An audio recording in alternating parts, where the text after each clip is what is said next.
നമസ്കാരം. എഡിറ്റേഴ്സ് അവറിലേക്ക് സ്വാഗതം. പ്രധാന വാർത്തകൾ. Flexi Electronics and Home Appliances. Flexi. Life easy. ഗ്രാമീണ കാർഷിക മേഖലയ്ക്ക് ഊന്നൽ നൽകി പൊതുബജറ്റ്. സ്റ്റാർട്ടപ്പുകൾക്ക് ഇളവ്. എല്ലാ BPL കുടുംബങ്ങൾക്കും LPG കണക്ഷൻ. ആദായ നികുതി സ്ലാബിൽ മാറ്റമില്ല. 5 ലക്ഷത്തിൽ താഴെ വരുമാനമുള്ളവർക്ക് നികുതി ഇളവ്. 45% നികുതി അടച്ച് കള്ളപ്പണം വെളുപ്പിക്കാം. ആഡംബര കാറിനും റെഡിമെയ്ഡ് വസ്ത്രങ്ങൾക്കും വില കൂടും. സ്ഥാനാർത്ഥിത്വ വിഷയത്തിൽ നിർണായക CPIM സെക്രട്ടേറിയറ്റ് നാളെ. VS പിണറായിയും മത്സരിച്ചേക്കുമെന്ന് സൂചിപ്പിച്ച് കോടിയേരി. അതൊക്കെ ഞങ്ങൾ ചർച്ച ചെയ്യാൻ പോവുകയാണുള്ളത്. ഈ നേതാക്കന്മാർക്ക് മത്സരിക്കുന്നതിന് യാതൊരു തടസ്സങ്ങളുമില്ല. ബംഗാളിൽ CPIM സഹകരണത്തിന് കോൺഗ്രസ് ഹൈക്കമാൻഡിന്റെ അനുമതി. പാറ്റൂർ ഭൂമിയിടപാടിൽ മുഖ്യമന്ത്രിക്കെതിരെ തെളിവില്ല എന്ന് തിരുവനന്തപുരം വിജിലൻസ് കോടതി. 16 സെന്റ് ഭൂമി കയ്യേറിയെന്ന് വ്യക്തം. വകുപ്പ് മന്ത്രിമാരെ അറിയിക്കാതെ മുഖ്യമന്ത്രി നേരിട്ട് തീരുമാനങ്ങൾ എടുത്തുവെന്ന് VSന്റെ അഭിഭാഷകൻ.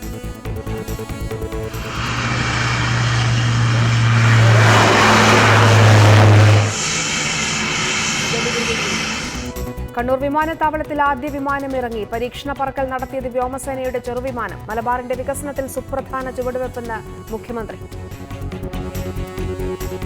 ഓസ്കർ പുരസ്കാരങ്ങൾ തൂത്തുവാരി Mad Max Fury Road. The Spotlight മികച്ച ചിത്രം ലിയോണാർഡോ ഡികാപ്രിയോ, മികച്ച നടൻ ബ്രീ ലാർസൺ നടി. And the Oscar goes to Leonardo DiCaprio. This is the first Oscar and 6th nomination for Leonardo DiCaprio. സംസ്ഥാന ചലച്ചിത്ര അവാർഡുകൾ നാളെ പ്രഖ്യാപിക്കും. മികച്ച നടനുള്ള അവാർഡിന് മമ്മൂട്ടിയും പൃഥ്വിരാജും അവസാന റൗണ്ടിൽ. കൃഷി, ജലസേചനം, ഗ്രാമവികസനം തുടങ്ങിയ മേഖലകൾക്ക് ഊന്നൽ നൽകിയും സ്റ്റാർട്ടപ്പ്, ഡിജിറ്റൽ സംരംഭങ്ങൾക്ക് പ്രോത്സാഹനം നൽകിയും അരുൺ ജെയ്റ്റ്ലിയുടെ 3ാം ബജറ്റ്.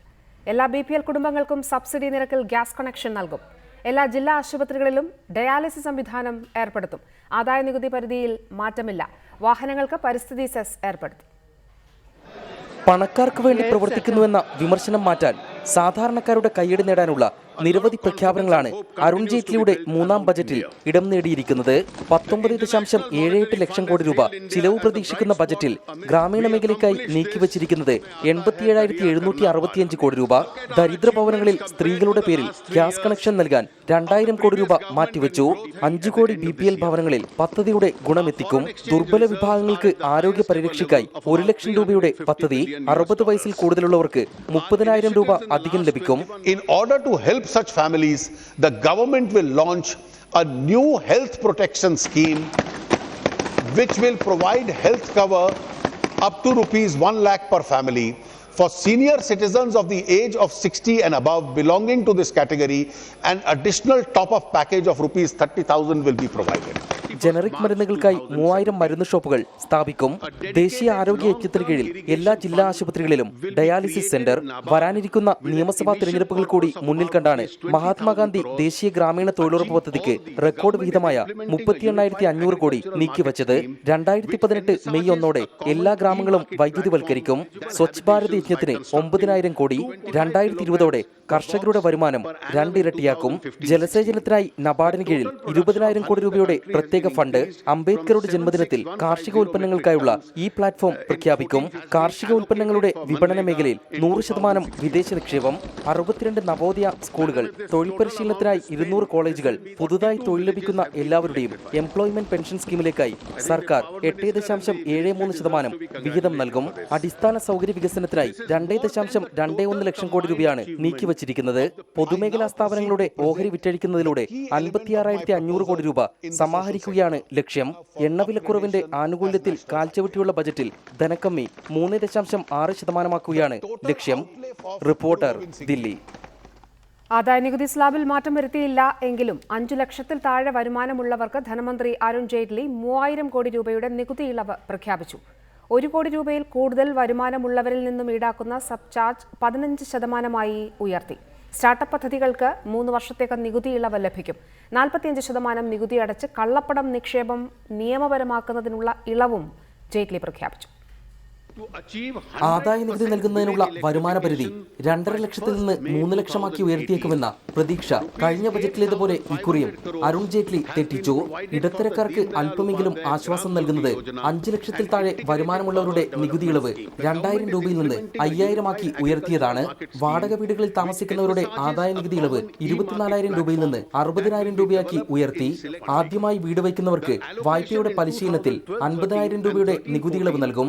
വീടിന്റെ വില 50 ലക്ഷത്തിൽ താഴെയും വായ്പ 35 ലക്ഷത്തിൽ താഴെയുമായിരിക്കണം. കള്ളപ്പണ നിക്ഷേപമുള്ളവർക്ക് 4 മാസത്തിനകം 45% നികുതി അടച്ച് കള്ളപ്പണം വെളുപ്പിക്കാം. 1 കോടിയിൽ കൂടുതൽ വരുമാനമുള്ളവരുടെ സർചാർജ് 12 നിന്ന് 15%ആക്കി. പുത്തൻ ഉൽപാദന യൂണിറ്റുകൾക്ക് കോർപ്പറേറ്റ് നികുതി 25%ആയി കുറച്ചു. സ്റ്റാർട്ടപ്പ് പദ്ധതികൾക്ക് ആദ്യ 3 വർഷം 100% നികുതി ഇളവ്. 50 കോടിയോളം വരുമാനമുള്ള 13 സെസ്സുകൾ എടുത്തു കളഞ്ഞു.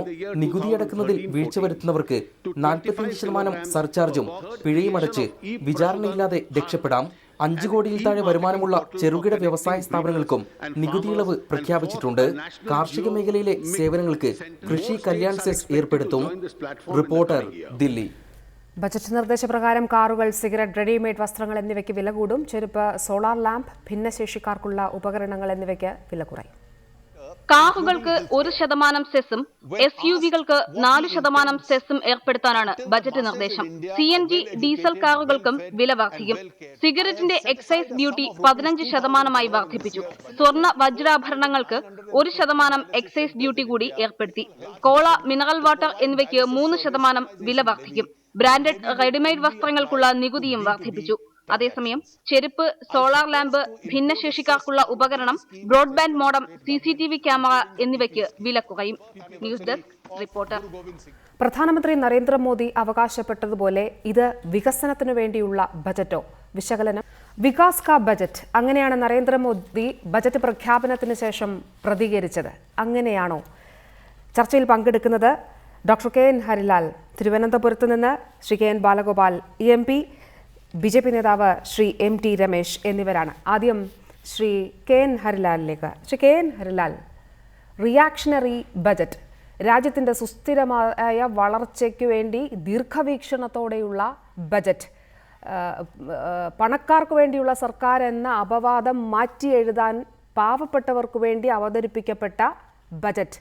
പലതാണ് ബജറ്റിനെ സംബന്ധിച്ച് ഈ ദിവസം അവസാനിക്കുമ്പോൾ നമ്മൾ കേൾക്കുന്നത്. താങ്കൾ എങ്ങനെയാണ് ഈ ബജറ്റിനെ വിലയിരുത്തുന്നത്?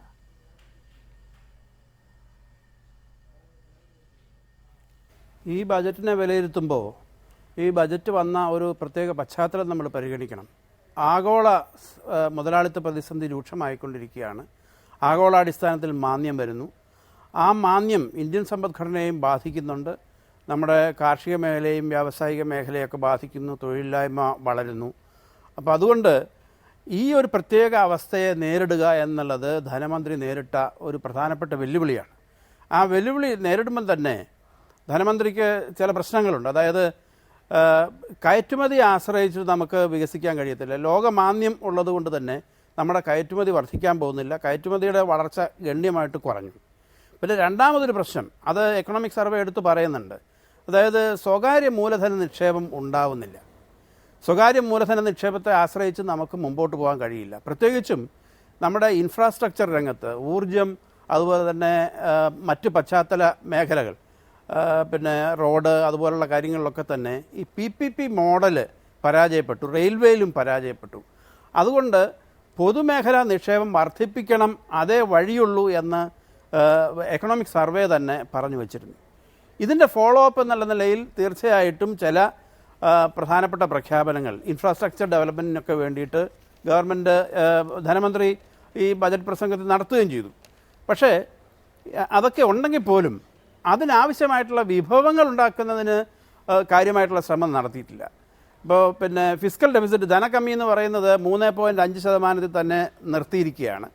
അഡീഷണൽ റിസോഴ്സ് മൊബിലൈസേഷൻ എന്നുള്ള നിലയിൽ വരുന്നത് ഏകദേശം 20,000 കോടി രൂപ മാത്രമാണ്.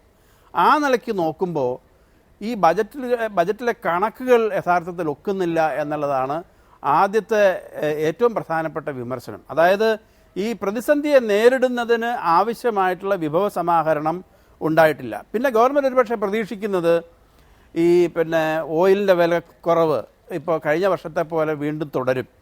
ആ നിലയ്ക്കൊക്കെയുള്ള സാധ്യതകൾ വളരെ പരിമിതമാണ്. ഓയിലിൻ്റെ വില എന്ന് പറയുന്ന ആ വിൻഫാൾ ഗെയിൻ BJP ഗവൺമെൻറ്റിന് വളരെ സഹായകരമായി കഴിഞ്ഞ ഒരു വർഷം. പക്ഷേ അത് നമുക്ക് ഈ വരുന്ന വർഷത്തിൽ തുടർച്ചയായി ഉണ്ടാവുമെന്ന് പ്രതീക്ഷിക്കാൻ കഴിയില്ല. അങ്ങനെ വരുമ്പോൾ ഈ ബജറ്റിൽ പറഞ്ഞിട്ടുള്ള പല പ്രഖ്യാപനങ്ങളും യാഥാർത്ഥ്യമല്ലാതാവാൻ ഉള്ള സാധ്യതയുണ്ട്. അതുതന്നെയാണ് കാർഷിക മേഖല സംബന്ധിച്ചും എനിക്ക് പറയാനുള്ളത്. കാർഷിക മേഖലയിൽ നമ്മളൊക്കെ ആഗ്രഹിക്കുന്ന, യാഥാർത്ഥ്യമാവണം എന്ന് ആഗ്രഹിക്കുന്ന ഒരുപാട് പ്രഖ്യാപനങ്ങൾ വന്നു. കൃഷിക്കാരുടെ വരുമാനം 5 വർഷത്തിനിടയ്ക്ക് ഇരട്ടിയാക്കണം എന്നുള്ള ഒരു പ്രഖ്യാപനം സ്വാഗതാർഹമാണ്. പക്ഷേ അതെങ്ങനെ സാധിക്കും എന്നുള്ളത് വളരെ പ്രധാനപ്പെട്ട സംഭവമാണ്. കാരണം ഈ റബ്ബറിൻ്റെ കാര്യത്തിലും വാണിജ്യ വിളകളുടെ കാര്യത്തിലൊക്കെ നമുക്കറിയാം, പലതരത്തിലുള്ള അന്തർദേശീയ കരാറുകൾ കാരണം നമുക്ക് ന്യായവില കൃഷിക്കാർക്ക് നൽകാൻ കഴിയുന്നില്ല. ന്യായവില നൽകാൻ കഴിയാത്തത് മൂലം കൃഷിക്കാരാകെ പലതരത്തിൽ കഷ്ടപ്പാടിലാണ്, റബ്ബർ അടക്കമുള്ള മേഖലകൾ. അപ്പോൾ ആ പ്രശ്നം പരിഹരിക്കുന്നതിനാവശ്യമായിട്ടുള്ള കൃത്യമായിട്ടുള്ള നിർദ്ദേശങ്ങളില്ല. അതുകൊണ്ട് തന്നെ ഈ കാർഷിക മേഖലയോട് ഒരുപക്ഷെ സതുദ്ദേശത്തോടു കൂടി ജെയ്റ്റ്ലി പറഞ്ഞ പ്രഖ്യാപനങ്ങൾ എത്രമാത്രം യാഥാർത്ഥ്യമാവും എന്നുള്ളത് നമുക്ക് കണ്ടു തന്നെ അറിയണം. ഇതാണ് ഒരു പ്രാഥമികമായിട്ട് എനിക്ക് രമേശ്, 2 കാര്യങ്ങളാണ്. ഒന്ന്, ഈ അഡീഷണൽ റിസോഴ്സ് മൊബിലൈസേഷന് വേണ്ടി ഈ ബജറ്റിൽ എന്താണ് ഉള്ളത് എന്ന ചോദ്യത്തിന് വ്യക്തമായ ചിത്രം ഈ ബജറ്റ് തരുന്നില്ല എന്നുള്ള വിമർശനത്തോട് താങ്കൾക്ക് പ്രതികരിക്കാം. രണ്ടാമത്തെ കാര്യം, ചർച്ചയുടെ ഒരു ഘട്ടത്തിലേക്ക് നമ്മൾ കടക്കുന്നു. ഈ കാർഷിക മേഖലയ്ക്കും ഗ്രാമീണ മേഖലയ്ക്കും ഊന്നൽ നൽകുന്ന ബജറ്റ് എന്ന് തന്നെയാണല്ലോ ഗവൺമെൻറ് അവകാശപ്പെടുന്നത്. പ്രത്യക്ഷത്തിൽ അങ്ങനെ തോന്നുകയും ചെയ്യും. ഏറ്റവും ശ്രദ്ധിക്കപ്പെടുന്ന ഒരു കാര്യം, 2022 കർഷകരുടെ വരുമാനം ഇരട്ടിയാക്കും. അതായത് നരേന്ദ്രമോദി സർക്കാർ ഈ 5 വർഷം പിന്നിട്ട് കഴിഞ്ഞിട്ട് വീണ്ടും 3 വർഷത്തോളം കഴിയുമ്പോൾ കർഷകരുടെ വരുമാനം ഇരട്ടിയാക്കുമെന്നുള്ളതാണ് പറഞ്ഞത്. യാഥാർത്ഥ്യ ബോധത്തോടു കൂടിയുള്ള ബജറ്റ് അല്ല എന്ന് പറയുമ്പോൾ അരുൺ ജെയ്റ്റ്ലിയെ പോലെയുള്ള ധനകാര്യ വിദഗ്ധനായ ഒരു വ്യക്തി അവതരിപ്പിക്കുന്ന ബജറ്റിലെ കണക്കുകൾ ശരിയാവുന്നില്ല. ശ്രീ MT രമേശ്.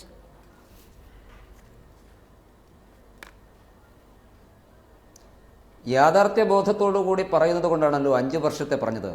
ഇല്ലെങ്കിൽ ഒരു ഗവൺമെന്റ് പറയേണ്ടത് 1 വർഷത്തെക്കുറിച്ചോ അല്ലെങ്കിൽ ഈ സർക്കാരിന്റെ കാലാവധിയായുള്ള 2019 കുറിച്ചോ ആണല്ലോ പറയേണ്ടത്. അതിനപ്പുറത്ത് 5 വർഷം എന്ന് പറയുന്നത് യാഥാർത്ഥ്യ ബോധമുള്ളത് കൊണ്ടാണ്. 1 വർഷം കൊണ്ടോ 2 വർഷം കൊണ്ടോ നടക്കില്ല എന്ന് കൃത്യമായിട്ട് അറിയുന്നത് കൊണ്ടാണ്. കാരണം സുദീർഘമായ ഒരു പ്രക്രിയയുടെ ഭാഗം മാത്രമേ നമ്മുടെ കർഷകന്മാരുടെ വരുമാനം ഇരട്ടിയാക്കുക എന്നുള്ള ഒരു ലക്ഷ്യത്തെ നമുക്ക് പ്രാവർത്തികമാക്കാൻ വേണ്ടി സാധിക്കുകയുള്ളൂ. അതിനാവശ്യമായ ഇന്നിപ്പോൾ പ്രഖ്യാപിച്ച പദ്ധതികൾ മാത്രം പോരാ, ഇതൊരു തുടക്കമാണ്. ഇനിയും ധാരാളം ശ്രമങ്ങൾ ഉണ്ടാവണം. ആ ശ്രമത്തിന്റെ ഭാഗമാണ് എന്താണ് നമ്മുടെ കർഷകന്മാരുടെ അല്ലെങ്കിൽ കാർഷിക മേഖലയുടെ പ്രധാനപ്പെട്ട പ്രശ്നം. സ്വാതന്ത്ര്യം പ്രാപിച്ചിട്ട് ഇത്രയും വർഷമായിട്ടും നമ്മളിപ്പോഴും മഴയെ ആശ്രയിച്ചുകൊണ്ട് കൃഷി ചെയ്യുകയാണ് ഇന്ത്യയിലെ മഹാഭൂരിപക്ഷം കർഷകന്മാരും. ആകെയുള്ള 48% കൃഷിഭൂമി മാത്രമേ ഇന്ന് ജലസേചന സൗകര്യമുള്ളൂ. ബാക്കി മഹാഭൂരിപക്ഷ സ്ഥലങ്ങൾക്ക് ജലസേചന സൗകര്യമില്ല. അവരെല്ലാവരും മഴയെ ആശ്രയിച്ചുകൊണ്ട് 30% മഴ കുറഞ്ഞു കഴിഞ്ഞ 2 വർഷമായിട്ട് ഉൽപാദനം കുറയേണ്ടി വന്നു. അതുകൊണ്ട് ജലസേചന സൗകര്യം വർദ്ധിപ്പിക്കുക എന്നുള്ളതാണ് ഒന്നാമത്തെ കാര്യം. ജലസേചന വർദ്ധിപ്പിക്കുമ്പോൾ സ്വാഭാവികമായിട്ടും വൈദ്യുതീകരണം ഉണ്ടാവണം. ഗ്രാമീണ മേഖലയാകെ തന്നെ ഈ 2018 ആകുമ്പോഴേക്കും വൈദ്യുതീകരണം പൂർത്തിയാക്കുക എന്നുള്ള സർക്കാർ ലക്ഷ്യമായി വരുന്നു. അപ്പോൾ വൈദ്യുതീകരണം പൂർത്തിയാക്കി ജലസേചന സൗകര്യങ്ങൾ വർദ്ധിപ്പിച്ചുകൊണ്ടുള്ള ഒരു പ്രശ്നം പരിഹരിക്കപ്പെടണം. രണ്ടാമത്, കർഷകന്മാരെ സംബന്ധിച്ചിടത്തോളം അവർക്ക് ആത്മവിശ്വാസം ഉണ്ടാകണം. ആത്മവിശ്വാസം ഉണ്ടാകുമ്പോൾ ഒരു ഇൻസെക്യൂരിറ്റി ഫീലിംഗ് ഇല്ലാതാവണം. അതിനു വേണ്ടിയിട്ടാണ് വിള ഇൻഷുറൻസ് പദ്ധതി ആവിഷ്കരിച്ചുകൊണ്ട് അത് വിപുലീകൃതമാക്കാൻ വേണ്ടിയിട്ടുള്ള ശ്രമം ആരംഭിച്ചത്. മൂന്നാമത്, ആധുനികമായിട്ടുള്ള സമ്പ്രദായങ്ങൾ ഉണ്ടാകണം. സോയിൽ കാർഡ് എന്നുള്ളത് അത്തരം ആധുനിക സമ്പ്രദായത്തിന്റെ ഭാഗമാണ്. രണ്ടാമത്, അവർക്ക് വിപണി ഉണ്ടാവണം. ന്യായമായിട്ടുള്ള വില കിട്ടുന്നില്ല എന്ന് ശ്രീ ഹരിലാൽ ഇവിടെ പറഞ്ഞു. ശരിയാണ്, ന്യായമായിട്ടുള്ള വില കിട്ടണമെങ്കിൽ വിപണിയിൽ കർഷകന്മാർക്ക് കൃത്യമായിട്ട് ഇടപെടാൻ കർഷകന്മാർക്ക് സാധിക്കുന്നില്ല.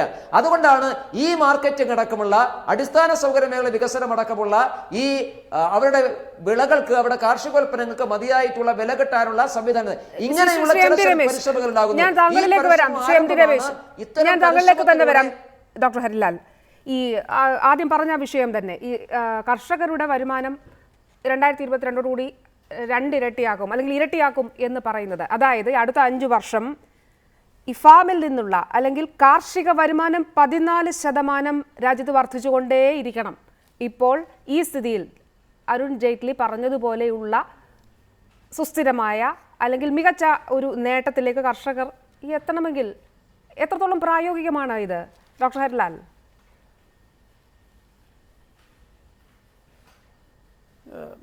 വീണ, നിങ്ങൾ പറഞ്ഞത് വളരെ കറക്റ്റാണ്. അത് ഇത്രയും വലിയ ശതമാനത്തിൽ ഓരോ വർഷത്തിലും വളർച്ച ഉണ്ടായെങ്കിൽ മാത്രമേ വരുമാനം ഇരട്ടിയാക്കാൻ വേണ്ടി കഴിയത്തുള്ളൂ. അത് അത്ര പ്രായോഗികമല്ല. പക്ഷേ ഈ ബജറ്റിൽ കാർഷിക മേഖലയുമായി ബന്ധപ്പെട്ട ചില ശ്രദ്ധേയമായ ചില നിർദ്ദേശങ്ങളുണ്ട്. അത് പൂർണ്ണമായും ഞാൻ തള്ളിക്കളയുന്നില്ല. ആ നിർദ്ദേശങ്ങളുണ്ട്. പക്ഷേ ഇവിടെ പരിഗണിക്കേണ്ട ഒരു പ്രധാനപ്പെട്ട കാര്യം, അതായത് വിളവ് വർദ്ധിപ്പിക്കുക, അതുപോലെ തന്നെ കുറച്ച് എക്സ്റ്റൻഷൻ പരിപാടികൾ നടത്തുക, ഈ മാർക്കറ്റിംഗ് വരിക, ഇതുകൊണ്ടൊന്നും പ്രശ്നം പൂർണ്ണമായിട്ട് പരിഹരിക്കാൻ കഴിയില്ല. ഇപ്പോൾ റബ്ബറിൻ്റെ കാര്യം തന്നെ നമുക്ക് എടുക്കാം.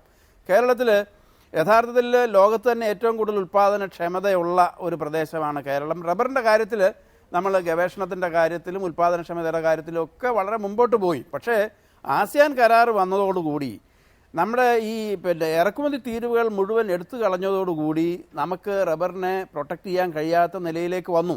ഇനി എത്ര പ്രൊക്യൂർ ചെയ്താൽ പോലും പിടിച്ചു നിൽക്കാൻ കഴിയാത്ത ഒരു സാഹചര്യമാണ് ഈ മേഖലയിലുള്ളത്.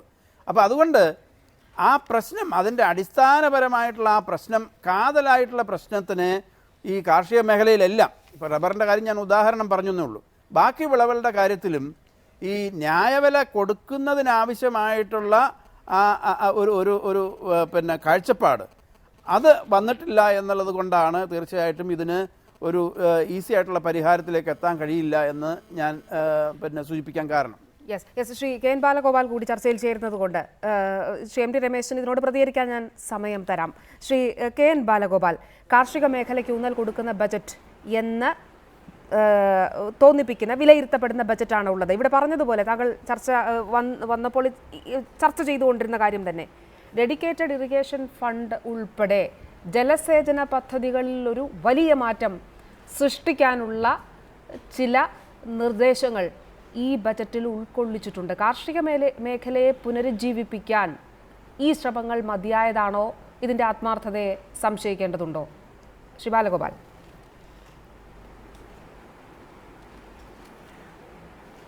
കാർഷിക മേഖലയെ സംബന്ധിച്ച് കഴിഞ്ഞ തവണ ബഡ്ജറ്റിൽ വെച്ചിരുന്ന പണം തന്നെ പൂർണ്ണമായി ചെലവാക്കിയിട്ടില്ല എന്നുള്ളത്, അതിനകത്ത് 10-25,000 കോടി കുറവാണ്.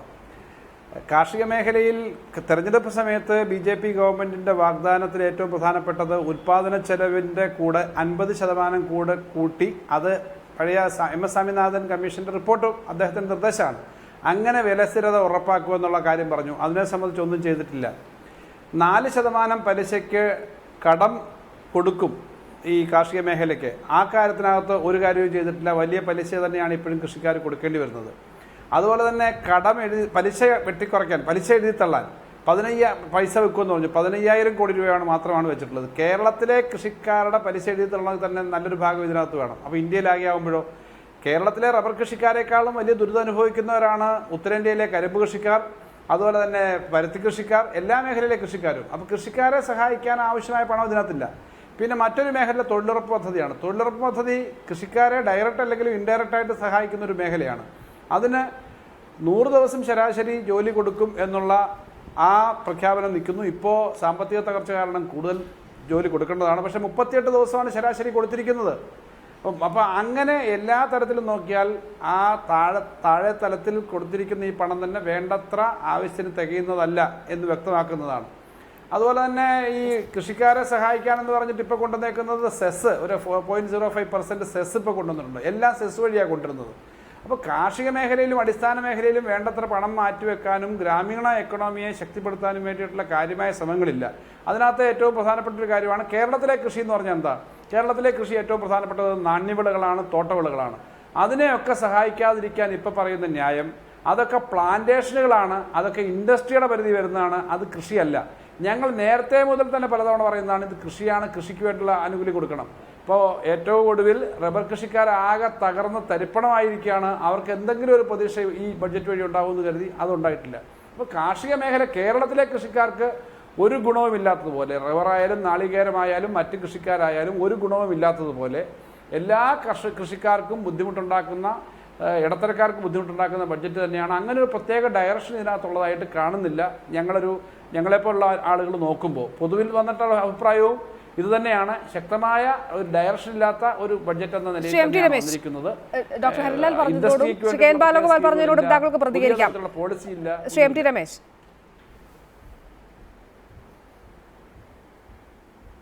അല്ല, കെ എൻ ബാലഗോപാലിന് അങ്ങനെയല്ലേ പറയാൻ പറ്റൂ, മറിച്ച് അദ്ദേഹത്തിന് പറയാൻ പറ്റില്ലല്ലോ. 35,000 കോടി രൂപ നമ്മുടെ ഈ കാർഷിക മേഖലയ്ക്ക് വേണ്ടി മാറ്റിവെച്ചൊരു ബഡ്ജറ്റിൽ കൃഷിക്ക് വേണ്ടി ഞാൻ ഒന്നും കാണുന്നില്ല എന്ന് അദ്ദേഹം പറഞ്ഞാൽ ഇനി ഇതിലപ്പുറം കാണിച്ചു കൊടുക്കാൻ എനിക്ക് പറ്റില്ല. പിന്നെ അദ്ദേഹം പറഞ്ഞു കേരളത്തിലെ ഓരോ കാർഷിക വിഭവങ്ങളും, അതിപ്പോൾ ഈ കേരളത്തിൽ മാത്രമല്ല ഇന്ത്യയിലെ ഓരോ കാർഷിക ഉൽപ്പന്നങ്ങളും പ്രത്യേക സ്പെസിഫൈ ചെയ്ത് പറഞ്ഞിട്ടില്ല. മൊത്തം കൃഷിക്ക് വേണ്ടി മാറ്റിവെച്ചിരിക്കുന്നു. അതിൻ്റെ ഗുണഫലം കേരളത്തിലെ വിവിധ കർഷകന്മാർക്ക് കിട്ടും. പക്ഷേ നേരത്തെ പറഞ്ഞ ഒരു കാര്യത്തെ ഞാൻ സമ്മതിക്കുന്നു, റബ്ബർ കർഷകന്മാരെ സംബന്ധിച്ചിടത്തോളം കുറച്ചുകൂടി റബ്ബർ കർഷകന്മാർ ഒരു പ്രതിസന്ധി ഘട്ടത്തിൽ നിൽക്കുന്നത് കൊണ്ട് കുറച്ചുകൂടി ആനുകൂല്യങ്ങൾ വേണ്ടതായിരുന്നു. അതിനുള്ള ശ്രമം ഉണ്ടാകേണ്ടത് തന്നെയാണ് ബജറ്റിൽ പ്രതീക്ഷിച്ചിരുന്നു. പക്ഷേ ഈ ഗവൺമെൻറ് വന്നതിന് ശേഷം ആരംഭിച്ചിട്ടുള്ള പ്രതിസന്ധിയല്ല എന്ന് എല്ലാവർക്കും അറിയാം. ഈ ഗവൺമെൻറ് വന്നതിന് ശേഷമാണ് ഏതെങ്കിലും തരത്തിലുള്ള ഒരു പ്രശ്ന പരിഹാരത്തിന് ശ്രമം ആരംഭിച്ചത്. റബ്ബർ കർഷകന്മാരുമായിട്ട് നിർമ്മലാ സീതാരാമൻ തന്നെ കേരളത്തിൽ വന്നുകൊണ്ട് ഇടുക്കിയിലും കോട്ടയത്തുമായിട്ട് റബ്ബർ കർഷകന്മാരുടെ സംഘടനകളുമായിട്ട് ചർച്ച നടത്തിയിരുന്നു. ആ ചർച്ചയിൽ അവരുന്നയിച്ച പ്രധാനപ്പെട്ട ചില ആവശ്യങ്ങൾ, എല്ലാ ആവശ്യങ്ങളും ഗവൺമെൻറ് പരിഗണിച്ചിട്ടില്ല. പക്ഷേ ചില ആവശ്യങ്ങൾ അവർ പ്രധാനമായിട്ട് പറഞ്ഞവരുടെ ഇറക്കുമതി ചുങ്കം കൂട്ടണമെന്നായിരുന്നു. 23% എന്നുള്ളത് 27% മാറ്റണം എന്നവർ അഭിപ്രായപ്പെട്ടു. നമ്മുടെ WTO അനുസരിച്ച് 30% മേലേക്ക് ഉയർത്താനും വേണ്ടി സാധിക്കില്ല. 27% അവരുടെ ആവശ്യം. അത് 25% കേന്ദ്ര ഗവൺമെന്റ് മാറ്റിയിട്ടുണ്ട്. ഇപ്പോൾ ഏറ്റവും ഒടുവിൽ നമ്മുടെ ഇറക്കുമതിയെ സംബന്ധിച്ചിടത്തോളം 2 മാസത്തേക്കുള്ള ഒരു മൊറട്ടോറിയം പ്രഖ്യാപിച്ചുകൊണ്ടുള്ള തീരുമാനമുണ്ടായിട്ടുണ്ട്. ഈ കഴിഞ്ഞ ഗവൺമെന്റ്, അതായത് NDA ഗവൺമെന്റ് കാലത്ത് ഇതേപോലുള്ള പ്രശ്നം വന്നപ്പോൾ അന്ന് BJP ഗവൺമെന്റാണ് ശ്രീ രാജഗോപാൽജി മുൻകൈ എടുത്തുകൊണ്ട് കേരളത്തിലെ റബ്ബർ കർഷകന്മാരുടെ പ്രശ്നം പ്രത്യേകമായിട്ട് പരിഹരിക്കുന്നതിന് വേണ്ടി നമ്മുടെ കൊച്ചി തുറമുഖം വഴിയുള്ള ഇറക്കുമതിയെ സംബന്ധിച്ചിടത്തോളം ഒരു നിയന്ത്രണം ഏർപ്പെടുത്തിയത്. കൊച്ചി തുറമുഖം വഴി ഇറക്കുമതി ചെയ്യാൻ പാടില്ല എന്നുള്ള ഒരു നിയമം കൊണ്ടുവന്നു, ഒരു തീരുമാനം കൊണ്ടുവന്നു. അതിന്റെ പ്രയോജനം കേരളത്തിലെ റബ്ബർ കർഷകന്മാർക്ക് കിട്ടിയെന്ന് എല്ലാവരും സമ്മതിക്കുന്ന കാര്യമാണ്. UPA ഗവൺമെന്റ് വന്നതിന് ശേഷമാണ് ആ തീരുമാനം എടുത്തു കളഞ്ഞത്. അതിന്റെ ദുരിതമാണ് അനുഭവിക്കുന്നത്. അനിയന്ത്രിതമായി കഴിഞ്ഞ 5 വർഷക്കാലം ഈ രാജ്യത്തേക്ക്, പ്രത്യേകിച്ച് കേരളത്തിലേക്ക് റബ്ബർ ഇറക്കുമതി ചെയ്തതിന്റെ ദുരിതമാണ് അനുഭവിക്കുന്നത്. ആ പ്രശ്നത്തോടെ ഞാൻ യോജിക്കുന്നു. ആ പ്രശ്നം പരിഹരിക്കപ്പെടേണ്ടതാണ്. ഈ ബഡ്ജറ്റ് അലോക്കേഷൻ കൊണ്ട് മാത്രം, ഇന്നിപ്പോൾ അനുവദിക്കപ്പെട്ട ബഡ്ജറ്റ് അലോക്കേഷൻ കൊണ്ട് മാത്രം കേരളത്തിലെ റബ്ബർ കർഷകന്മാരുടെ പ്രശ്നം പരിഹരിക്കാൻ വേണ്ടി കഴിയില്ല എന്ന വാദത്തിൽ ഞാനും 100% യോജിക്കുന്നു. അതിനാവശ്യമായ ശ്രമം ഇനിയും ഉണ്ടാവേണ്ടതാണ്. സ്വാഭാവികമായും അതിലുള്ള കൂട്ടായിട്ടുള്ള ശ്രമങ്ങൾ ഉണ്ടാവണം. മറ്റൊരു പ്രധാനപ്പെട്ട കാര്യം, ഇവിടെ അടിസ്ഥാന സൗകര്യ വികസനത്തിലുണ്ടായിട്ടുള്ള വലിയ കുതിച്ചുചാട്ടം ബാലഗോപാലൻ നേരത്തെ പറഞ്ഞു ഒന്നും കാണുന്നതാണ്. 2,21,246 കോടി രൂപയാണ് അടിസ്ഥാന സൗകര്യ വികസനത്തിന് വേണ്ടി മാറ്റിവെച്ചിട്ടുള്ളത്. കഴിഞ്ഞ ഒരു 10-15 വർഷക്കാലമായിട്ടുള്ള ഏതെങ്കിലും ഒരു ബഡ്ജറ്റിൽ ഇത്രയും നീക്കിവെക്കുണ്ടായിട്ടുണ്ടോ? നമ്മുടെ ദേശീയപാതകളുടെ വികസനത്തെ സംബന്ധിച്ചിടത്തോളം സംസ്ഥാന പാതകൾ ദേശീയ പാതകളാക്കുന്നതുമായി ബന്ധപ്പെട്ട് ഇങ്ങനെ നിരവധി പദ്ധതികൾ പ്രഖ്യാപിച്ചിരിക്കുകയാണ്. അപ്പൊ അടിസ്ഥാന സൗകര്യ വികസനത്തിന് വേണ്ടി ഏറ്റവും കൂടുതൽ പണം നീക്കിവെച്ചിട്ടുള്ള ഗവൺമെന്റ്. അടിസ്ഥാന സൗകര്യ വികസന മേഖല വികസനം എന്ന് പറഞ്ഞാൽ നാടിന്റെ നാഡീഞരമ്പുകളാണ്. ആ നാഡീഞരമ്പുകൾ വികസിക്കുമ്പോൾ താങ്കൾ എങ്ങനെ ഈ ബജറ്റ് അവതരിപ്പിച്ചുകൊണ്ടിരിക്കുമ്പോൾ താങ്കൾ കേട്ട് കാണും, ഇതിൽ ഒരു ട്രാൻസ്ഫോർമേറ്റീവ് അജണ്ട ഉണ്ട് എന്ന് പറഞ്ഞുകൊണ്ടാണ് അരുൺ ജെയ്റ്റ്ലി ഈ അടിസ്ഥാന സൗകര്യ വികസനം സംബന്ധിച്ചിട്ടുള്ള ബജറ്റിലെ നിർദ്ദേശങ്ങളും നീക്കിയിരിപ്പുകളും പ്രഖ്യാപിച്ചത്. ഇവിടെ പറഞ്ഞതുപോലെ ബജറ്റിൽ ശ്രദ്ധിക്കപ്പെടുന്ന ചില കാര്യങ്ങളുണ്ട്. ഈ പെർമിറ്റ് രാജ് ഒഴിവാക്കും. ദേശസാൽകൃത റൂട്ടുകളിൽ സ്വകാര്യ വാഹനങ്ങൾക്ക് അല്ലെങ്കിൽ സ്വകാര്യ പൊതുഗതാഗത സംവിധാനങ്ങൾക്ക് കൂടുതൽ പെർമിറ്റ് നൽകാൻ നുള്ള നിർദ്ദേശങ്ങൾ ഉൾപ്പെടെ ഉണ്ട്. എങ്കിലും അടിസ്ഥാന സൗകര്യ വികസനത്തിന് മുൻ ബജറ്റിനേക്കാൾ കൂടുതൽ ഊന്നൽ അരുൺ ജെയ്റ്റ്ലി ഈ ബജറ്റിൽ നൽകുന്നുണ്ട്. എത്രത്തോളം ഇത് താങ്കൾ ഇതിനൊപ്പം അല്ലെങ്കിൽ ഇതിന് എത്ര മാർക്ക് താങ്കൾ നൽകും ഡോക്ടർ ഹരിലാൽ?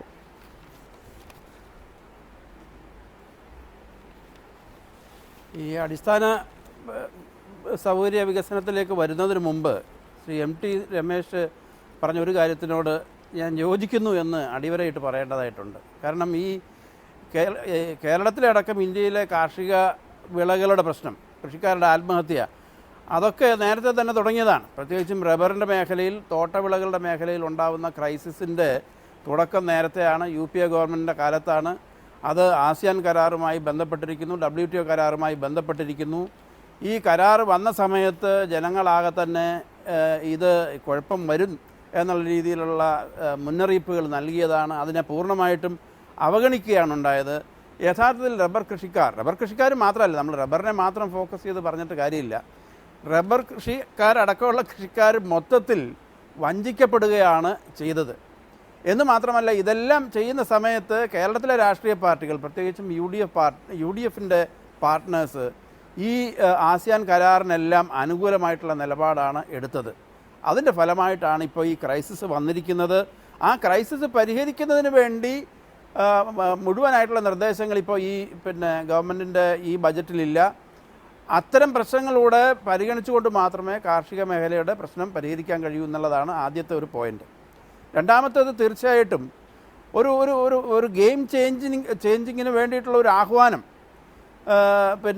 തീർച്ചയായിട്ടും എക്കണോമിക് സർവേയിലുണ്ടായിരുന്നു. അതായത് നമ്മൾ PPP റൂട്ടിൽ ഇൻഫ്രാസ്ട്രക്ചർ ഡെവലപ്മെൻറ്റിന് വേണ്ടി നോക്കിയിട്ട് കാര്യമില്ല, അത് പരാജയപ്പെട്ടു എന്ന് കഴിഞ്ഞ എക്കണോമിക് സർവേയും ഈ എക്കണോമിക് സർവേയും സമ്മതിക്കുന്നുണ്ട്. BJP ഗവൺമെൻറ്റിൻ്റെ ഭാഗത്ത് നിന്ന് അങ്ങനെ ഒരു നിലപാട് എക്കണോമിക് സർവേയിൽ വന്നത് എന്നെ അത്ഭുതപ്പെടുത്തി. അതിനെ ഞാൻ വെൽക്കം ചെയ്യുന്നു. അതിൻ്റെ ഭാഗമായിട്ട് ഇപ്പോൾ ഇൻഫ്രാസ്ട്രക്ചർ രംഗത്ത് ചില പ്രധാനപ്പെട്ട അനൗൺസ്മെൻറ്റ്സ് ബഹുമാനപ്പെട്ട മന്ത്രി നടത്തിയിട്ടുണ്ട്. പക്ഷേ ഞാൻ പറയുന്ന കാര്യം ഇതാണ്, അതിനാവശ്യമായിട്ടുള്ള റിസോഴ്സ് മൊബിലൈസേഷൻ ഈ ബജറ്റിലില്ല. 3.5% ഫിസ്ക്കൽ ഡെഫിസിറ്റ് നിർത്തുന്നു. അഡീഷണൽ ആയിട്ടുള്ള റിസോഴ്സ് മൊബിലൈസേഷൻ ഈ ബജറ്റിലെല്ലാം കൂടെ വന്നിട്ടുള്ളത് 19,000 കോടി രൂപയുടേതുള്ളൂ. മാക്സിമം വന്ന 20,000 കോടി രൂപ. അപ്പോൾ അങ്ങനെ വരുമ്പോൾ നമ്മുടെ സമ്പദ്ഘടനയിൽ ഒരു വലിയ മാറ്റം പശ്ചാത്തല മേഖലയിലും അതുപോലെ തന്നെ പബ്ലിക് ഇൻവെസ്റ്റ്മെൻറ്റിൽ പൊതുവെയും ഉണ്ടാവത്തക്ക രീതിയിലുള്ള നിർദ്ദേശങ്ങൾ വന്നിട്ടില്ല. അതിനുള്ള സാധ്യത ഉപയോഗപ്പെടുത്തിയിട്ടില്ല. പ്രധാനമായിട്ടും നമുക്ക് ഈ എക്കണോമിക് സർവേ തന്നെ പറയുന്നുണ്ട്, നമ്മുടെ നാട്ടിൽ ടാക്സ് GDP റേഷ്യോ ഏറ്റവും കുറവാണ്. ഇന്ത്യയിലെ ടാക്സ് GDP റേഷ്യോ വളരെ കുറവാണ്. വികസിത രാജ്യങ്ങളെ താരതമ്യം ചെയ്യുമ്പോഴും അവികസിത രാജ്യങ്ങളുമായിട്ട് താരതമ്യം ചെയ്യുമ്പോഴും നമ്മുടെ ടാക്സ് GDP റേഷ്യോ കുറവാണ്. ടാക്സ് നെറ്റിൽ വരുന്നത് 5% അടുത്ത ആൾക്കാർ മാത്രമേ ഉള്ളൂ. അപ്പോൾ നികുതി വർദ്ധിപ്പിച്ചാൽ, നികുതി വരുമാനത്തിനുള്ള സാധ്യത ഉപയോഗപ്പെടുത്തി കഴിഞ്ഞാൽ നമുക്ക് തീർച്ചയായിട്ടും ഇന്നത്തെ ഈ ക്രൈസിസിനെ അതിജീവിക്കാനുള്ള സാധ്യതയുണ്ടായിരുന്നു. പക്ഷേ അത് ഈ ബജറ്റിൽ ഉണ്ടായിട്ടില്ല. കോർപ്പറേറ്റ് സെക്ടറിനെ, കൂടുതൽ വരുമാനം ഉള്ളവരെ നികുതിയിലേക്ക് കൊണ്ടുവരുന്നതിനുള്ള കാര്യമായിട്ടുള്ള ഒരു ശ്രമവും നടന്നിട്ടില്ല. യഥാർത്ഥത്തിൽ ഈ ഗവൺമെൻറ് ഇപ്പോൾ അഡീഷണൽ ആയിട്ടുള്ള വരുമാനം ഉണ്ടാക്കുന്നത് മുഴുവൻ ഇൻഡയറക്റ്റ് ടാക്സിനെ വെച്ചിട്ടാണ്. ശ്രീ KN ബാലഗോപാൽ, ഈ നികുതി പരിഷ്കരണം ഇതിൽ കൂടുതൽ അരുൺ ജെയ്റ്റ്ലിയിൽ നിന്ന് പ്രതീക്ഷിച്ചിരുന്നു. പ്രത്യേകിച്ച് കോർപ്പറേറ്റ് ടാക്സുകളുടെ കാര്യത്തിൽ അദ്ദേഹം വലിയ കടുത്ത നിർദ്ദേശങ്ങളൊന്നും നടത്തിയിട്ടില്ല. ഇതിനുള്ള അഡീഷണൽ റിസോഴ്സ് എവിടുന്ന് കണ്ടെത്തും എന്നുള്ളത് ചോദ്യചിഹ്നമായി നിലനിൽക്കുന്നു എന്ന് പറയുമ്പോൾ എന്തുകൊണ്ടായിരിക്കാം ഒരുപക്ഷെ ഈ ബജറ്റിൽ അങ്ങനെ ഒരു സമീപനം ജെയ്റ്റ്ലി സ്വീകരിച്ചത്? താങ്കളുടെ വിലയിരുത്തലിൽ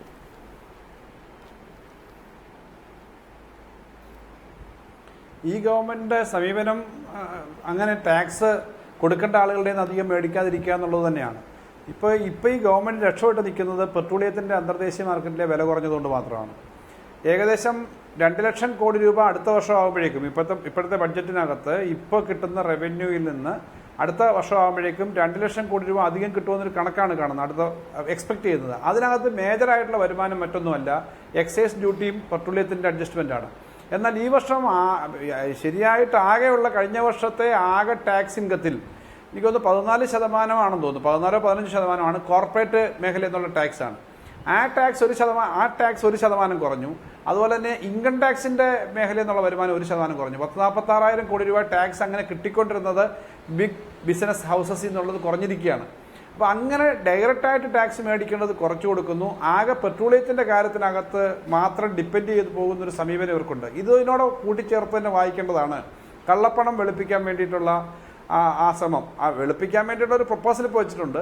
15 ലക്ഷം രൂപ വെച്ച് ഓരോ വീട്ടുകാർക്കും കൊടുക്കാനുള്ള കള്ളപ്പണം ഇന്ത്യയിൽ നിന്ന് കൊണ്ടുപോയിട്ടുണ്ടെന്നും 56 ഇഞ്ച് നെഞ്ചളവുള്ള ഒരാൾ നേതൃത്വത്തിൽ വന്നാൽ അത് നടക്കുമെന്നും പറഞ്ഞയാളാണ് നമ്മുടെ പ്രധാനമന്ത്രി. അദ്ദേഹത്തിൻ്റെ ക്യാമ്പയിൻ്റെ ഭാഗമായിട്ട് ആ കള്ളപ്പണം കൊണ്ടുവരാൻ ഒന്നും നടന്നില്ല. ഈ 15 ലക്ഷം രൂപ വെച്ച് ഓരോ കുടുംബത്തിനും കൊടുക്കുന്ന 10, 40, 50 ലക്ഷം കോടി രൂപ തിരിച്ചു കൊണ്ടുവരുമെന്ന് പറഞ്ഞിട്ട് ഈ 10,000 കോടി രൂപ പോലും തിരിച്ചു പിടിക്കാനായിട്ട് ശ്രമിച്ചിട്ടില്ല. അവിടെയും ഇങ്ങനെയുള്ള ആളുകളെ സഹായിക്കുകയാണ് ചെയ്യുന്നത്. ഇപ്പോൾ കൊണ്ടുവരുന്ന എല്ലാ പ്രപ്പോസലും ഇപ്പോൾ പുതുതായിട്ട് കൊണ്ടുവന്നേക്കും നോക്കൂ, PPPയെ ശക്തിപ്പെടുത്താൻ വേണ്ടിയിട്ടാണ്. 6 ലക്ഷത്തിലധികം കോടി രൂപ കോർപ്പറേറ്റുകൾ കഴിഞ്ഞ ഒരു വർഷം ഇളവ് കൊടുത്തിട്ടുണ്ട്. നോൺ പെർഫോമിംഗ് അസറ്റ്സ് എന്ന നിലയിൽ കിട്ടാക്കടം എഴുതിത്തള്ളാൻ ബാങ്കുകൾക്ക് 2-3 ലക്ഷം കോടി രൂപ ബാങ്കുകളുടെ എഴുതി തള്ളിയിട്ടുണ്ട്. അത് വളരെ ചെറിയ ഒരു നമ്പർ, 5-6 കുടുംബങ്ങൾ അടങ്ങുന്ന ബിസിനസ്സുകാരുടെയാണ് 1 ലക്ഷം കോടി രൂപ അതിനകത്തെ കടം. അപ്പോൾ ഇങ്ങനെയുള്ള കാര്യങ്ങളൊക്കെ കിടക്കുമ്പം അവരെ സഹായിക്കുന്നതിനുള്ള നിലപാടെടുക്കുക എന്ന് പറയുന്നത് ഇവരുടെ സമീപനമാണ്. ആ സമീപനം ശ്രീ എം ടി രമേശ്, ഈ one time 4-month window for domestic black money, അത് ഈ കള്ളപ്പണം, ഈ ശ്രീ കെ എൻ ബാലഗോപാൽ പറഞ്ഞതുപോലെ തെരഞ്ഞെടുപ്പ് പ്രചരണ രംഗത്ത് നിന്ന് പറഞ്ഞതിൽ നിന്ന് വ്യത്യസ്തമായ കാര്യങ്ങളാണ് പിന്നീട് അധികാരത്തിലേറിയപ്പോൾ കണ്ടത്. ഇതാണോ ഗവൺമെൻറ് അന്ന് പറഞ്ഞത്? കള്ളപ്പണം തിരികെ എത്തിക്കുന്നത് സംബന്ധിച്ച് ഇതായിരുന്നോ ഗവൺമെന്റിന് മുന്നിലുണ്ടായിരുന്ന മാർഗം? Shri M T Ramesh.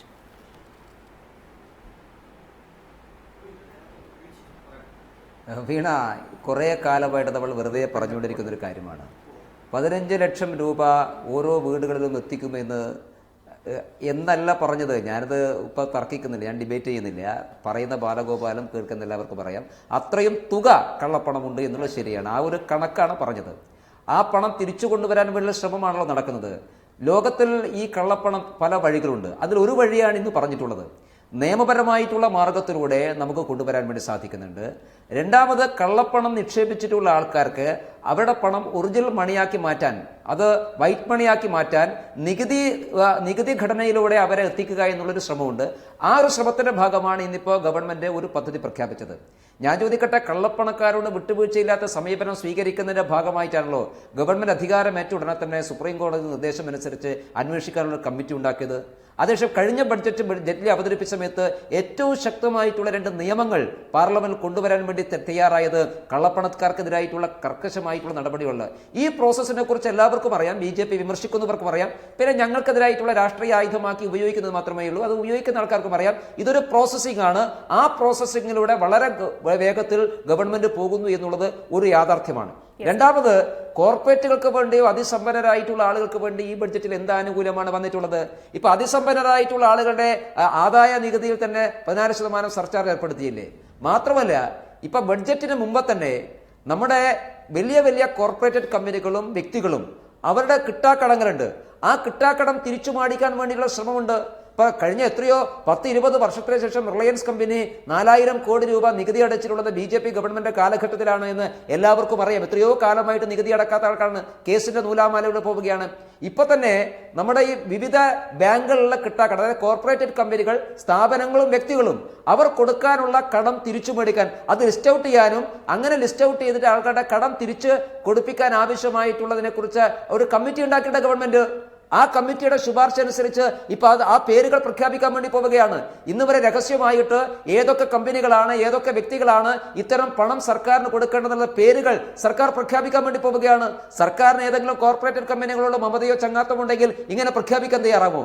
അപ്പോൾ ഈ അധിക വരുമാനം എന്നുള്ളത് ഈ നികുതി ഘടനയിലുണ്ടായ മാറ്റത്തിന്റെ ഭാഗമായിട്ടും ഈ കോർപ്പറേറ്റഡ് കമ്പനികളുടെ ഭാഗമായി പൊതുമേഖലാ ബാങ്കുകൾക്കും സർക്കാരിനും ലഭിക്കേണ്ട വരുമാനം അത് കർക്കശമായിട്ട് വാങ്ങിക്കാനുള്ള ഒരു ശ്രമം ഗവൺമെന്റ് ഭാഗത്തുണ്ടാകും. ആ ശ്രമത്തിലൂടെ തന്നെ അധിക വരുമാനം ഉണ്ടാക്കാൻ വേണ്ടി കഴിയുമെന്നുള്ളത് തന്നെയാണ് ഗവൺമെന്റ് വിശ്വാസം. ഡോക്ടർ ഹരിലാൽ, താങ്കൾക്ക് അതിനോട് പ്രതികരിക്കാം. ഒപ്പം ഈ സൂപ്പർ റിച്ച് ടാക്സ് നിർദ്ദേശമുണ്ട്. ഒപ്പം ഈ താങ്കൾ തന്നെ പറഞ്ഞതുപോലെ ഇൻഡയറക്റ്റ് ടാക്സിലൂടെ കുറച്ചുകൂടി, അല്ലെങ്കിൽ ഈ അഡീഷണൽ റിസോഴ്സ് മൊബിലൈസേഷൻ ഏതൊക്കെ വിധത്തിൽ എന്നത് സംബന്ധിച്ച് ഡയറക്റ്റ് ടാക്സ് കുറയുമ്പോഴും ഇൻഡയറക്റ്റ് ടാക്സിൽ വർധനവ് ഉണ്ടാകുന്നുണ്ട്. ആഡംബര കാറുകൾക്ക് വില കൂടുന്നുണ്ട്. ടാക്സിൽ ഒരു ഇക്വിറ്റി നിയമം അത് പാലിക്കപ്പെടുന്നുണ്ട് എന്ന് വിലയിരുത്തപ്പെടുന്നുണ്ട്. താങ്കൾ യോജിക്കുന്നുണ്ടോ ഡോക്ടർ ഹരിലാൽ?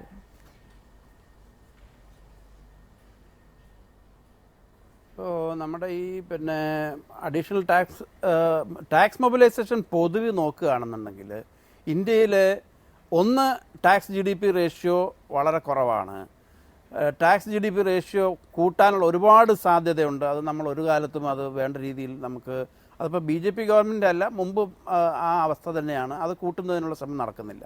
2, നികുതി പിരിക്കുന്ന നികുതിയുടെ തന്നെ അതിൻ്റെ ഘടന പരിശോധിക്കുമ്പോൾ ഇൻഡയറക്റ്റ് ടാക്സിലേക്കാണ് നമ്മൾ വീണ്ടും കൂടുതലായിട്ട് പോകുന്നത്. ഡയറക്റ്റ് ടാക്സ്, അതായത് income tax, personal income tax, corporate income tax, അതുപോലെ തന്നെ ഉള്ള ഈ ധനികരെ ബാധിക്കുന്ന നികുതികളൊക്കെ നമ്മൾ ഒഴിവാക്കുകയാണ്. അതിപ്പോൾ ഒരു ഗവൺമെൻറ്റിനെ മാത്രം ചൂണ്ടിക്കാണിച്ചുകൊണ്ട് വിമർശിക്കാൻ വേണ്ടിയിട്ടല്ല, അത് പൊതുവായിട്ടുള്ളൊരു പ്രവണതയാണ്. ആ പ്രവണത ഇപ്പോഴും കൂടുതൽ ശക്തമായിട്ട് കണ്ടിന്യൂ ചെയ്യുന്നു ഈ ഗവൺമെൻറ് വന്നതിന് ശേഷവും.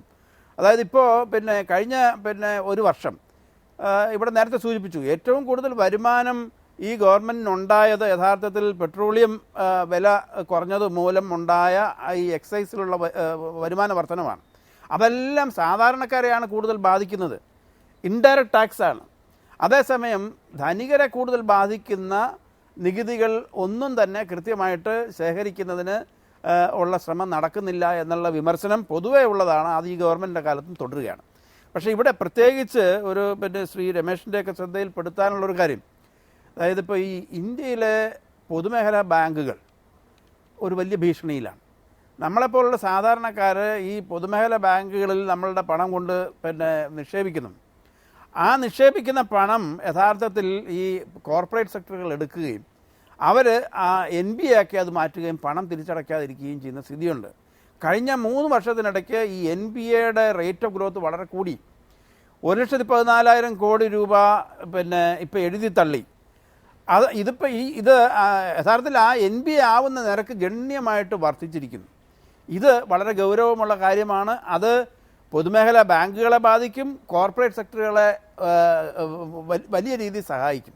അപ്പോൾ അത് ഈ ഒരു ഇന്നിക്വാലിറ്റി കൂടുന്ന തരത്തിലുള്ളൊരു സമീപനം നമ്മുടെ നികുതി ഭരണത്തിൽ, ധനകാര്യ ഭരണത്തിൽ പൊതുവേ ഉണ്ടെന്നുള്ള കാര്യം നമുക്ക് വിസ്മരിക്കാൻ കഴിയില്ല.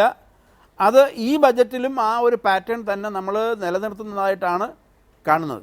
ശ്രീ രമേശ്, അതുകൊണ്ടാണ് ഞാൻ പറഞ്ഞത് മിഡിൽ ക്ലാസ്, ഈ വർഗത്തിൽപ്പെട്ട ആളുകളെ സംബന്ധിച്ചിടത്തോളം, മിഡിൽ ക്ലാസ് ആളുകളെ സംബന്ധിച്ചിടത്തോളം ഈ പ്രൊവിഡന്റ് ഫണ്ടിൽ നിന്ന് പിൻവലിക്കുന്ന തുകയ്ക്ക് 60% നികുതി അടയ്ക്കേണ്ടി വരുന്നു. ആദ്യമായിട്ടാണിത്. അതുകൂടാതെയാണ് ഈ കാർഷിക സെസ് ഉൾപ്പെടെയുള്ള നേരത്തെ പറഞ്ഞ 0.05% വിവിധ തലങ്ങളിൽ ഏർപ്പെടുത്തുന്നത്. സമഗ്രമായി നോക്കുകയാണെങ്കിൽ മിഡിൽ ക്ലാസ് വിഭാഗത്തെ സംബന്ധിച്ചിടത്തോളം അധിക ഭാരം പല വിധത്തിൽ വരുന്ന ഒരു ബജറ്റാണ് അവതരിപ്പിക്കപ്പെട്ടിരിക്കുന്നത്. ശ്രീ MD രമേശ്,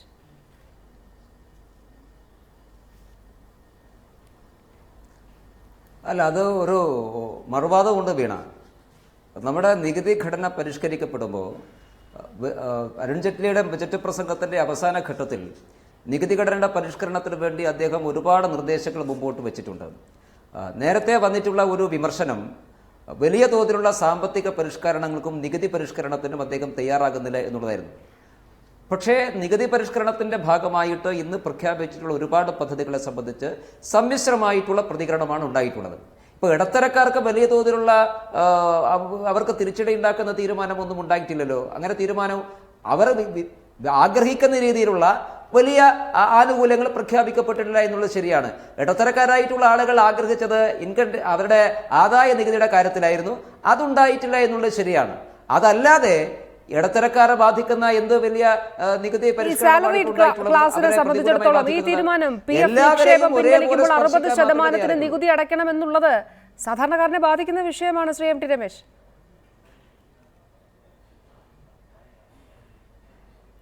അല്ല, അത് സ്വാഭാവികമായിട്ടും നമ്മുടെ രാജ്യത്ത് അധിക വരുമാനം ഉണ്ടാക്കാൻ വേണ്ടി പല മാർഗങ്ങൾ തേടും. PF എന്നുള്ളത് ഒരു നിക്ഷേപമാണ്.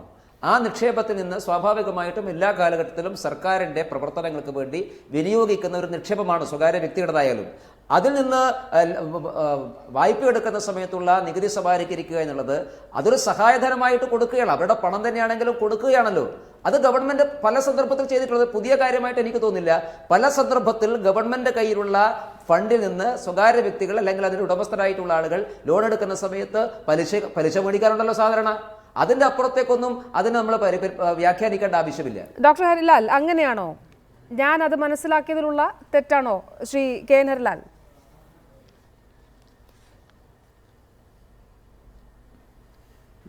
ശ്രീ MD രമേശ് പറഞ്ഞ ഒരു കാര്യം ശരിയാണ്. അതായത് ഈ ബജറ്റിൽ സാധാരണക്കാരെ ബാധിക്കുന്ന പുതിയ ഒരുപാട് നിർദ്ദേശങ്ങൾ വന്നിട്ടില്ല. അത് ശരിയാണ്. പക്ഷേ നേരത്തെ പറഞ്ഞ വിമർശനം, അതായത് ഗവൺമെൻറ് ഇപ്പോൾ കൂടുതലായിട്ട് ആശ്രയിക്കുന്നത് ഇൻഡയറക്റ്റ് നികുതികളെയാണ്. ഇൻഡയറക്റ്റ് നികുതികളുടെ പ്രപ്പോർഷൻ കൂടിക്കൊണ്ടിരിക്കുകയാണ്. കോർപ്പറേറ്റുകളെ നികുതിയിൽ കൊണ്ടുവരുന്നതിനുള്ള ശ്രമം നടക്കുന്നില്ല എന്നുള്ള വിമർശനം അവിടെ നിൽക്കുകയാണ്. അതിൻ്റെ ഏറ്റവും പ്രധാനപ്പെട്ട ഒരു കാരണം, കഴിഞ്ഞ ഒരു വർഷം ഗവൺമെൻറ് കൂടുതലായിട്ടുള്ള വരുമാനം ഉണ്ടാക്കിയത് മുഴുവൻ ഈ പെട്രോളിയം, ഡീസൽ അതിൻ്റെ എല്ലാം വില വർദ്ധിച്ചു, എക്സൈസ് വരുമാനം വർദ്ധിപ്പിച്ചിട്ടാണ്. അതുകൊണ്ട് തന്നെ ആ കൃത്യമായിട്ട് ഇൻഡയറക്റ്റ് ടാക്സസിനോടുള്ള ഒരു താല്പര്യം വളരെ വ്യക്തമാണ്. അതിനോടൊപ്പമാണ് ഇപ്പോൾ ഈ NPA വർദ്ധിക്കുന്നതും അത് എഴുതിത്തള്ളുന്ന കാര്യവും നമ്മൾ കാണേണ്ടത്. അതുപോലെ തന്നെ സാധാരണ രീതിയിൽ ഈ ഇപ്പോൾ കഴിഞ്ഞ കുറേ വർഷങ്ങളായിട്ട് ഈ ടാക്സ് ഫോർഗോൺ എന്ന് പറഞ്ഞൊരു റിപ്പോർട്ട് പിന്നെ ബജറ്റിൻ്റെ ഭാഗമായിട്ട് വെക്കാറുണ്ടായിരുന്നു. ഇത്തവണ ഉണ്ടായോ എന്നറിയില്ല. അപ്പോൾ ആ സുതാര്യത കുറച്ച് പോയിരിക്കുന്നു. അതുകൂടി ഉണ്ടായിരുന്നെങ്കിൽ യഥാർത്ഥത്തിൽ കോർപ്പറേറ്റുകൾക്ക് എന്തുമാത്രം നികുതി ഇളവ് കൊടുത്തു എന്നുള്ളത് വ്യക്തമാവുമായിരുന്നു. ഇതുമായി ബന്ധപ്പെട്ട ഒരു കണക്കൂടെ ഞാൻ പറഞ്ഞോട്ടെ. ഇന്ത്യയിലെ ബില്യനേഴ്സിൻ്റെ എണ്ണം വർദ്ധിക്കുന്നു, 115 മറ്റോ ആയിട്ടുണ്ട്. അവരുടെ വാർഷിക വരുമാന വർധനവ് ഏകദേശം 20% കൂടുതലാണ്. ഇന്ത്യയിലെ മൊത്തം വരുമാന വർധനവ് 6%, 7%മേ ഉള്ളൂ. കൃഷിയിലും വ്യവസായത്തിലും ചെറുകിട വ്യവസായികളുടെയൊക്കെ വരുമാനം കുറയുകയും ആ മേഖലയൊക്കെ തകരുകയും ചെയ്യുന്നു. അപ്പോൾ ഇന്നിക്വാലിറ്റി കൂടുന്ന ഒരു സമീപനം ഉണ്ട് എന്നുള്ള കാര്യം നമുക്ക് മറക്കാൻ കഴിയില്ല. അതുകൊണ്ട് തന്നെ ഈ വികസനത്തിൻ്റെ കാര്യത്തിൽ മുമ്പോട്ട് പോകണമെന്നുണ്ടെങ്കിൽ ധനികരെ കൂടുതൽ ടാക്സ് ചെയ്യുന്ന, കള്ളപ്പണം പിടിച്ചെടുക്കുന്ന ഒരു സമീപനം ഉണ്ടായെങ്കിലേ മതിയാവൂ. അതുകൊണ്ട് മാത്രമേ യഥാർത്ഥത്തിൽ ഇന്ന് ഇന്ത്യ നേരിടുന്ന വലിയ വികസന പ്രശ്നത്തെ, പ്രതിസന്ധിയെ നമുക്ക് അതിജീവിക്കാൻ കഴിയും. സ്വച്ഛ് ഭാരത് മിഷൻ ഏതാണ്ട് 3 ഇരട്ടിയോളം തുകയാണ് അധികമായി മുൻ ബജറ്റിനേക്കാൾ നീക്കിവെച്ചിരിക്കുന്നത്. ഒപ്പം 2018 ശ്രീ എം ടി രമേശ് പറഞ്ഞതുപോലെ സമ്പൂർണ്ണ വൈദ്യുതീകരണം നടപ്പാകും എന്നും ബജറ്റ് ദീർഘവീക്ഷണം ചെയ്യുന്നു. ഇന്ത്യയുടെ മുഖം മാറ്റാനുള്ള നിർദ്ദേശങ്ങളാണോ ബജറ്റിലുള്ളത്? ശ്രീ KN ഹരിലാൽ, ഈ തൊഴിലവസരം സൃഷ്ടിക്കൽ, എഡ്യൂക്കേഷണൽ സ്കിൽ ഡെവലപ്മെൻറ്റ്, സ്റ്റാർട്ടപ്പ് പ്രോജക്റ്റുകൾക്കും സ്റ്റാൻഡപ്പ് പ്രോജക്റ്റുകൾക്കുമുള്ള പിന്തുണ, ഇവയൊക്കെ ഒറ്റ കുടക്കീഴിൽ നിർത്തി പരിശോധിക്കുകയാണെങ്കിൽ അടുത്ത തലമുറയ്ക്ക് വേണ്ടിയുള്ള ഈ ബജറ്റിലെ നിർദ്ദേശങ്ങളെ താങ്കൾ എങ്ങനെ കാണുന്നു? പ്രത്യേകിച്ച് ഈ വിദ്യാഭ്യാസ രംഗത്ത് ഹയർ എഡ്യൂക്കേഷൻ ഫിനാൻസിങ് ഏജൻസിക്കായിട്ട് 1000 കോടി രൂപ മാറ്റിവെച്ചിട്ടുണ്ട്. അത് ലാഭേച്ഛ കൂടാതെ പ്രവർത്തിക്കുന്നതായിരിക്കും എന്നും ബജറ്റ് പ്രഖ്യാപനത്തിനിടെ മന്ത്രി പറയുകയുണ്ടായി. താങ്കൾ എങ്ങനെയാണ് ഈ നിർദ്ദേശങ്ങളെ വിലയിരുത്തുന്നത്?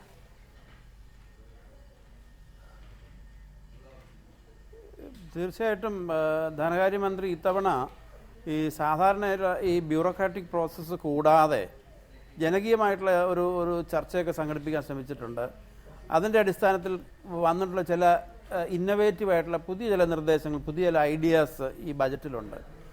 അത് അദ്ദേഹം നന്നായിട്ട് അവതരിപ്പിച്ചിട്ടുണ്ട്. അതിനെയൊക്കെ തീർച്ചയായിട്ടും സ്വാഗതം ചെയ്യുകയാണ്. പ്രത്യേകിച്ചും ഈ സ്റ്റാർട്ടപ്പുകളുടെ കാര്യത്തിലുള്ള ഇനിഷ്യേറ്റീവ്, അവർക്ക് കൊടുക്കുന്ന നികുതി ഇളവ്, അതുപോലുള്ള കാര്യങ്ങൾ തീർച്ചയായിട്ടും ശ്രദ്ധേയമാണ്. അതിനെ സ്വാഗതം ചെയ്യുന്നു. അതോടൊപ്പമാണ് ഇപ്പോൾ ഈ ചെറുകിട മേഖലയൊക്കെ സഹായിക്കുന്നതിനും സ്കില്ലിങ്ങിനുമൊക്കെ വേണ്ടിയിട്ടുള്ള ചിലതൊക്കെ അത് നേരത്തെ തന്നെ തുടങ്ങിയ കാര്യങ്ങളാണ്. അത് കുറച്ചുകൂടെ സ്റ്റെപ്പപ്പ് ചെയ്ത് മുമ്പോട്ട് പോകാൻ വേണ്ടിയിട്ടുള്ള ശ്രമം ബജറ്റിലുണ്ട്. പക്ഷേ ഇതൊക്കെ ഇന്ത്യയുടെ മുഖം മാറ്റും എന്നുള്ള രീതിയിലുള്ള വാദത്തിനോടാണ് നമുക്ക് യോജിക്കാൻ കഴിയാത്തത്. ഇന്ത്യ യഥാർത്ഥത്തിൽ വളരെ ഗുരുതരമായ ഒരു സ്ഥിതിയെ നേരിടുകയാണ്. ഇന്ത്യയുടെ കാർഷിക മേഖലയും അതുപോലെ തന്നെ ഇന്ത്യയിലെ ഈ ചെറുകിട വ്യവസായങ്ങളുടെ മേഖലയും. കാരണം പലതരത്തിലുള്ള ഗ്ലോബൽ കോമ്പറ്റീഷനിൽ നമ്മൾ പെട്ടിരിക്കുകയാണ്. ചൈനയിൽ നിന്നുള്ള വലിയ രീതിയിലുള്ള ഇറക്കുമതി, അതുപോലെ തന്നെ ആസിയാൻ രാജ്യങ്ങളിൽ നിന്നുള്ള ഇറക്കുമതി, പുതിയ വ്യാപാര കരാറുകളുടെ ഫലമായിട്ട് വരുന്ന ഇറക്കുമതി, ഈ ഇറക്കുമതിയെയും ഒക്കെ നമുക്ക് നേരിടണമെന്നുണ്ടെങ്കിൽ നമ്മുടെ ചെറുകിട കൃഷിക്കാരെ, അതുപോലെ തന്നെ ചെറുകിട ഉൽപ്പാദകരെ, അവരെല്ലാം അസംഘടിതരാണ്. ലക്ഷക്കണക്കിനായിട്ടുള്ള ആൾക്കാരുണ്ട്. അവരെ ചൂഷണം ചെയ്യുന്ന കുത്തകകളെ നിലയ്ക്ക് നിർത്തുന്നതിനാവശ്യമായിട്ടുള്ള റെഗുലേഷൻ അടക്കമുള്ള കാര്യങ്ങൾ വേണം. ആ കാര്യത്തിൽ ഇപ്പോൾ കാർഷിക മേഖലയുടെ കാര്യത്തിൽ വളരെ ഒബ്വിയസാണ്. അതുപോലെ തന്നെ ചെറുകിട വ്യവസായങ്ങളുടെ മേഖലയും അതിന് ആവശ്യമായിട്ടുള്ള ഒരു ഹോംവർക്ക്, ആ തരത്തിലുള്ളൊരു പ്ലാനിങ് പൂർണ്ണമായിട്ടും നമുക്ക് കാണാൻ കഴിയില്ല. അപ്പോൾ തീർച്ചയായിട്ടും ചില സ്വാഗതാർഹമായിട്ടുള്ള നിർദ്ദേശങ്ങളുണ്ട്.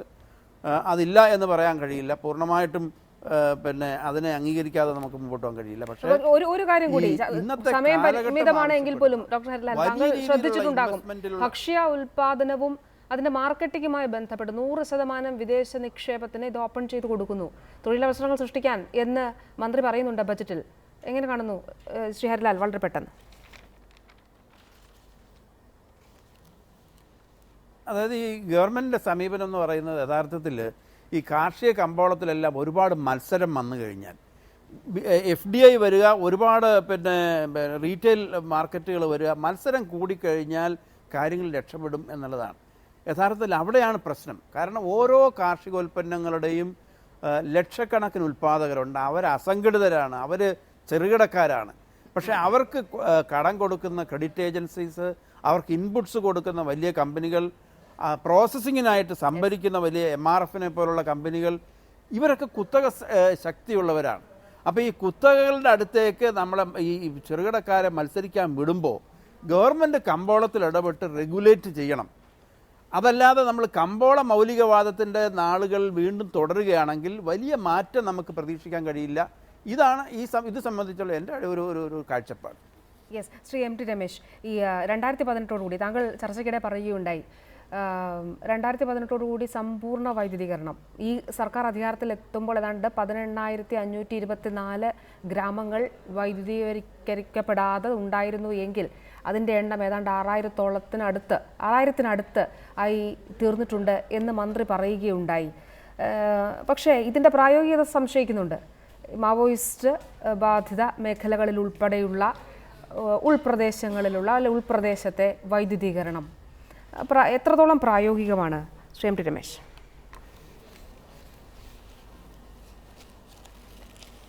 അല്ല, അത് വെല്ലുവിളിയാണ്. എത്രമാത്രം പ്രായോഗികമാണെന്ന് വെച്ചാൽ അത് പ്രായോഗികമാക്കാൻ വേണ്ടിയിട്ടുള്ള ശ്രമമാണ് ഗവൺമെൻറ് ആരംഭിക്കുന്നത്. ആ ശ്രമം നടത്തുകയാണ്. നമ്മളിപ്പോൾ ഒരു ശ്രമത്തിൻ്റെ ഭാഗമായിട്ട് മുമ്പോട്ട് നീങ്ങുമ്പോഴാണല്ലോ അതിൻ്റെ വെല്ലുവിളി മനസ്സിലാക്കുകയും അതിന് പരിഹരിക്കാൻ ആവശ്യമായ നടപടികൾ സ്വീകരിക്കുന്നത്. ഏത് മാവോവാദി കേന്ദ്രത്തിലും ഒരു ഗവൺമെൻറ് ഇച്ഛാശക്തി ഉണ്ടെങ്കിൽ മാറ്റം വരുത്താൻ വേണ്ടി സാധിക്കും. ഇപ്പോൾ ഇന്ത്യയുടെ മുഖം മാറുക എന്ന് പറയുമ്പോൾ ഏതെങ്കിലും ഒരു നടപടി കൊണ്ട് ഇന്ത്യയുടെ മുഖമാകെ മാറും എന്ന അഭിപ്രായം എനിക്കുമില്ല. ഇന്ത്യ വിശാലമായ രാജ്യമാണ്, പല രീതിയിലുള്ള പ്രശ്നങ്ങൾ ഇന്ത്യക്കുണ്ട്.